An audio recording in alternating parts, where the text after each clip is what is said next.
A milk pail handle. This is very old and rusted, so it's been in the ground for probably about close to 100 years.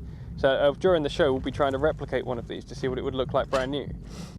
The horses will spin really fast, then the strobes will come on, and you'll have the illusion of 16 horses galloping towards you.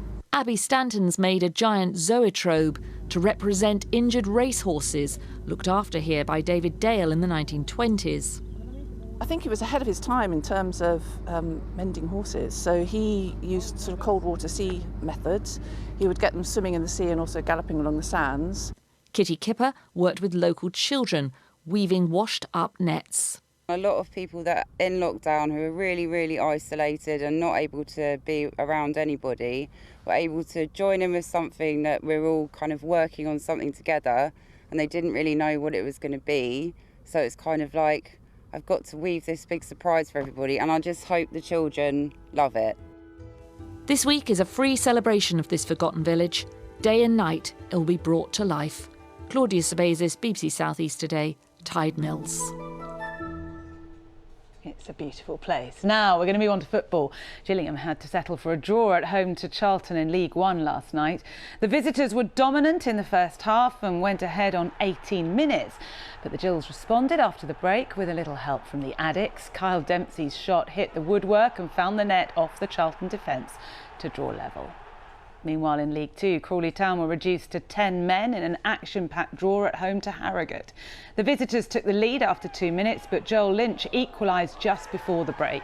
Sam Ashford put Crawley ahead in first half stoppage time, but Harrogate made it 2-2 in the second half. Crawley held on for the draw despite losing striker Ashley Naderson to a red card. Brighton and Hove Albion are in action tonight in the EFL Cup. They take on Championship side Swansea, pitting manager Graham Potter against his former club.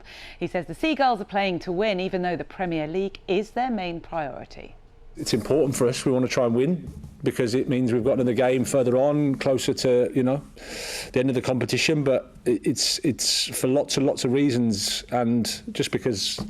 The same for Russell and same for Swansea. You want to, if you're playing, you want to win.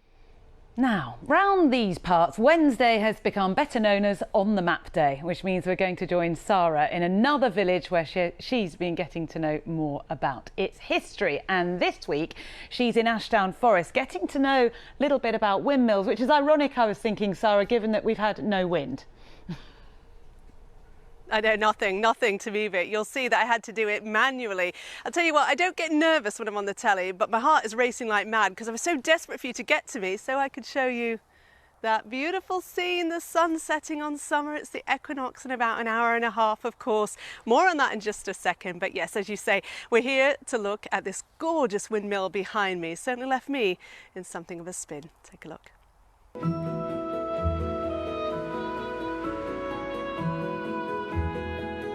The village of Nutley sits quietly on the southern edge of Ashdown Forest. Its atmospheric setting gave rise to dark fantasy. It was in a house here that writer Neil Gaiman set his children's book, later film, Coraline. But if you go to Nutley today, you're more likely to see a centuries-old sleeping giant than a ghost. Nutley Windmill has stood here since 1835. It's the last working open trestle post mill in the country. A post mill is manually turned to face the wind, surprisingly easy when you consider this one weighs 21 tonnes. Volunteer Martin Morris has spent the last few years learning all the inner workings of the mill.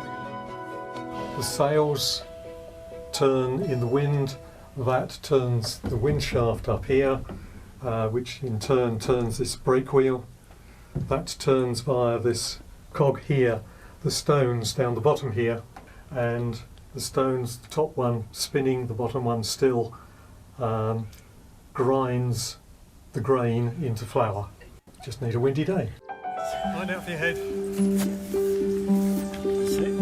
I think it's important to keep it here just simply to show today's generation and future generations how things were done in the past. How simply they can be done, not only now, but in the future as well. The post mill is thought to be the earliest type of windmill in Europe, later replaced by tower mills on which only the top rotates. There's a language with mills. Each moving part has different terminology, and some are locally specific. In Sussex, the sails are called sweeps. And the position the sweeps were left in sent different messages. The miller was out, or there was a wedding or a baby in the village. It's a rare old thing to work on. There's only about 5 of them in the country. And for me, I mean, I also enjoy wood turning and carpentry and that sort of thing. But to actually think, oh, I'm associated with that, and, you know, it wouldn't be turning now in the wind if we hadn't done that work on it. It does give you a warm glow inside. Volunteers like Martin and Paul donate much of their time to ensure this low-tech building survives in an increasingly high-tech world for generations to come.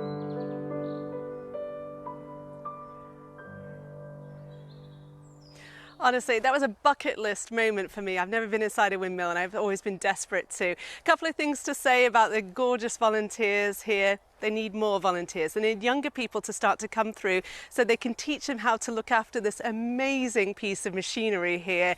And also, it's open to the public on the last Sunday of September and October, so you've got 2 more chances to come and have a look before it goes to bed for the winter, which of course takes us on to the weather. So that's it. Summer, any way you slice it, is over from tonight onwards, but we still have some really nice weather in the forecast for the coming days. Let's take a look at the headline then for the next few days. It's pretty much dry and settled, and we'll still have some warm sunshine at times. You know, we've got those sort of quiet mornings though with a bit of mist. Let's get into tonight. Actually, one thing I will show you just before we get into tonight is the fact that, yes, I just wanted to show you that the sun is now setting on the summer. So overnight tonight, as that sun starts to really pull away, we're going to see a little bit of mist and murk again into tomorrow morning. The last couple of nights temperatures have fallen down to high single figures, so there is that really sort of autumnal feel in the air at first, but there's still a bit of power in the sun. The thing about tomorrow though is we've got a weak weather front coming in, and so we're going to see a bit more in the way of cloud as we go through the afternoon,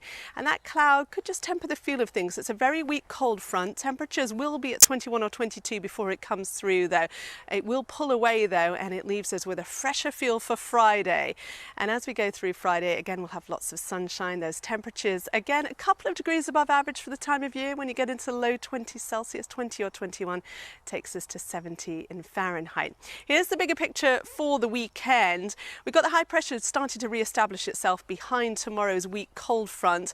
There are a couple of frontal systems trying to push in. It looks like they won't really make too many inroads for us until next week. So the coming days are pretty dry and settled. You might see a little bit of drizzle from that thicker cloud in the middle part of tomorrow, and then a bit of rain potentially from Monday. Next week looks like it will start to turn a bit cooler, but I have to say, what a gorgeous September it's been. It has been warm, and what a way to finish our summer this evening. Back to you, Natalie. It's just been setting, that sun, as you've been talking, Sara. Thank you very much indeed. That is it from us this evening. We'll see you later. Bye-bye.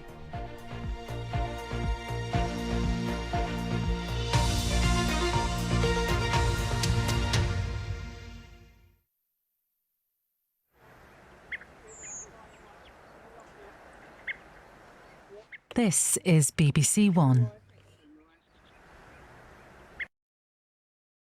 Now a party political broadcast by the Liberal Democrats.